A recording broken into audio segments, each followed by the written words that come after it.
To get the best possible mix, you put whatever you're going to put on your mix bus. You put it on at the very beginning as you start mixing your song. There's no point to wait. What are you waiting for? As soon as you put that stuff on, it's going to affect everything else you're doing, every change you make. So put that on ahead of time. It'll avoid you having to get your sound and then get it again and then get it again and then no good. Put it on, mix into it. Look at your meters the whole time.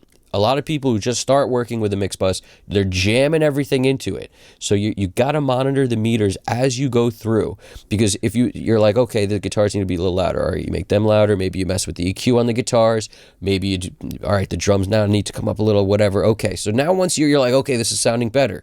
If you don't go back and check your mix bus, make sure you're not now all of a sudden 10, 12 dB of gain reduction. That's going to make it where even if at that moment in the song you can't tell, you're audibly going to be able to hear what you're doing on the mix bus, and that's not good. It's got to be subtle. It's got to be there, but you don't hear it. Or it sounds like it's squashing in on itself. Big parts of songs will get smaller instead of the opposite. So the goal here is less is more. I've said this before, but if you want to use multiple, if you want to use a little bit more compression, rather than hit one compressor very hard, use multiple compressors. Okay, and you just kiss the meters.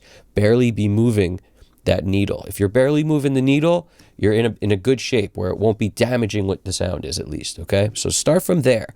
This is basic stuff. This is the basics about this. We could get much more into depth, but at the moment, just put EQ and compression and maybe a little stereo widening on your mix bus. You can wind up adding anything you want there, and as long as you're just tapping it, it could add a lot. It could help. I know people who use a little reverb on the mix bus. I know people who use a little drive on the mix bus. You do what you got to do, all right? I use a lot of stuff, but I use so little at a time that it doesn't build up. But the point is, these little bits of what I'm adding are because those things I'm adding impart a certain sound and a certain quality. And once you get familiar with the quality and the sounds that you like, you'll be able to get your mix bus locked down in a way that you're adding thickening agents that will work in many genres, many styles. You know how they work, so you can play with them. You know what to bypass, what to leave on, and what's there for, just in case, and what's not. You set this all up ahead of time, so every time you mix, it's just like it's a carpenter who knows where all his tools are in his tool bag, man. You got a tool belt.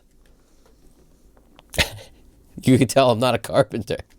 Anyway, you understand what I'm talking about. So we got this. You got this. Piece of cake. You come over here for some knowledge, I'll hook you up.